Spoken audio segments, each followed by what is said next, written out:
नमस्कार मंडळी, मी दिव्या तुमचं सगळ्यांचं आपल्या चॅनलवरती अगदी मनापासून स्वागत करते। तर घरातील माशा कशा घालवायच्या, तर यासाठीच मी तुमच्यासाठी एक खास उपाय घेऊन आलेली आहे, ज्याचा वापर करून तुमच्या घरातील माशा अगदी छूमंतर होतील आणि त्यासोबतच तुम्हाला काही काळजीही घ्यावी लागेल किंवा काही छोटे मोठे उपायही करावे लागेल। तर ती सुद्धा माहिती मी तुमच्यासोबत शेअर करणार आहे। घरामध्ये माशा आल्या की वेगवेगळे आजारही घेऊन येतात, त्यामुळे यांना बाहेर काढणं खूप गरजेचं आहे। चला तर मग पाहूया आपण यांना घराबाहेर कसं काढू शकतो। तर यासाठी आपल्याला लागणार आहे 1 ग्लास पाणी आणि इथे मी घेतलेलं आहे एक पातेलं। तर हे पाणी आपल्याला ह्या पातेल्यामध्ये टाकून घ्यायचं आहे। नक्कीच हा उपाय करून बघा, घरातील वस्तूपासूनच आपण घरातील माशा किंवा मुंग्या काढू शकतो। तर इथे मी घेणार आहे लवंग। लवंग हा खूप छान उपाय आहे माशांना बाहेर काढण्यासाठी आणि प्रभावी पण आहे आणि सगळ्यांच्याच घरी लवंग असते, तर आपण इथे लवंग वापरणार आहोत आणि इथे आपल्याला फक्त 7 ते 8 लवंग लागणार आहे। ह्या उपायाचे 2 फायदे आहेत। ह्या उपायाने माशा तर जातातच, त्यासोबतच तुमच्या घरामध्ये लाल किंवा काळ्या मुंग्या असतील तर त्या सुद्धा बाहेर जायला मदत होते। नक्की ट्राय करून बघा, तुम्हाला खूप लवकर रिझल्ट मिळेल। आणि आपल्याला ह्या लवंग आता अशा प्रकारे बारीक करून घ्यायच्या आहेत। 3 ते 4 भागामध्ये आपल्याला लवंग बारीक करून घ्यायचे आहेत। पूर्ण लवंग आपल्याला छान अशा प्रकारे बारीक करून घ्यायचे आहे। लवंग छान बारीक झाली की ती लवंग आपल्याला ह्या पाण्यामध्ये टाकायची आहे। हे पाणी आपण आता उकळून घेणार आहोत। साधारण ह्या पाण्याचा कलर बदलला पाहिजे किंवा मग एक उकळी येईपर्यंत आपण हे पाणी गरम करून घेणार आहोत। तुम्ही जर चॅनलवरती नवीन असाल तर चॅनलला नक्की सबस्क्राईब करा। तर पाहू शकता इथे पाणी व्यवस्थित उकळलेलं आहे आणि त्याचा कलरही बदललेला आहे। जो लवंगचा कलर आहे तो पाण्यामध्ये उतरतो आणि आपल्याला हेच हवं आहे।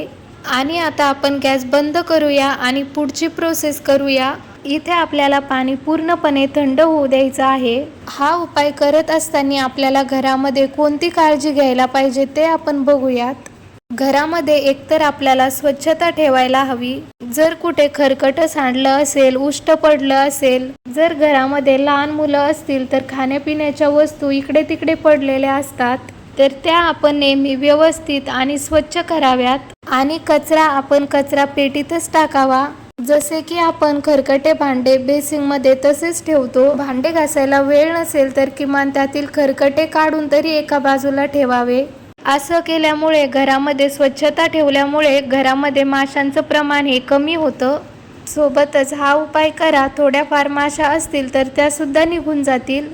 इथे हे पाणी पूर्णपणे थंड झालेलं आहे, तर आता त्यामध्ये आपण टाकणार आहोत 1 चमचा मीठ आणि आपल्याला आता हे मीठ पूर्णपणे व्यवस्थित विरघळून घ्यायचं आहे।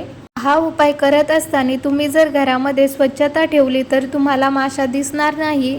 आणि जर तुम्ही माशापासून खूप जास्त परेशान असाल तर तुम्ही हा उपाय आठवड्यातून 2 वेळेस करा। आणि जर थोड्याफार प्रमाणातच माशा असतील तर तुम्ही हा उपाय महिन्यातून एकदा जरी केला तरी सुद्धा तुम्हाला घरामध्ये परत माशा दिसणार नाही। पण स्वच्छता ठेवायला विसरू नका, तरच माशांचं प्रमाण कमी होणार आहे।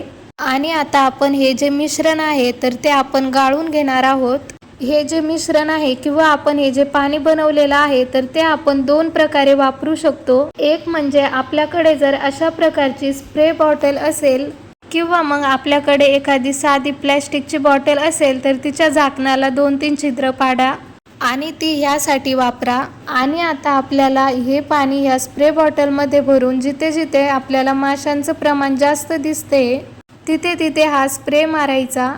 किचनमध्ये किंवा तुम्ही ज्या ठिकाणी जेवण करता तिथेच तुम्हाला माशांचं प्रमाण जास्त वाटतं तर त्या ठिकाणी तुम्ही हा स्प्रे मारा, तर तिथून लगेच माशा पळून जातात। नक्की तुम्ही हा उपाय करा। आणि दुसरं म्हणजे तुम्ही फरची पुसत असताना हे पाणी थोडंसं फरची पुसण्याच्या पाण्यामध्ये टाका आणि फरची पुसा, त्यामुळे सुद्धा माशांचं प्रमाण खूप कमी होतं। नक्की करून बघा आणि याला किती वेळा वापरायचं हे तर मी सांगितलेलंच आहे। आता आपण दुसरा उपाय पाहूयात माशांसाठी। घरामधील लिंबू आपल्याला घ्यायचा आहे आणि त्याचे 2 भाग आपल्याला करायचे आहे। आणि इथे आपण लवंग वापरणार आहोत आणि ही लवंग आपल्याला साधारणतः 7 ते 8 लवंग इथे आपल्याला घ्यायच्या आहेत। आणि आता आपल्याला ह्या लवंग ज्या आहेत तर ह्या लिंबामध्ये टोचून घ्यायच्या आहेत। आणि हे लिंबू आपल्याला जिथे तुम्हाला जास्त माशा दिसत आहेत, किचनमध्ये, गॅलरीमध्ये, ज्या ठिकाणी तुम्हाला जास्त माशा वाटत असतील त्या ठिकाणी तुम्हाला हे लिंबू ठेवून द्यायचं आहे.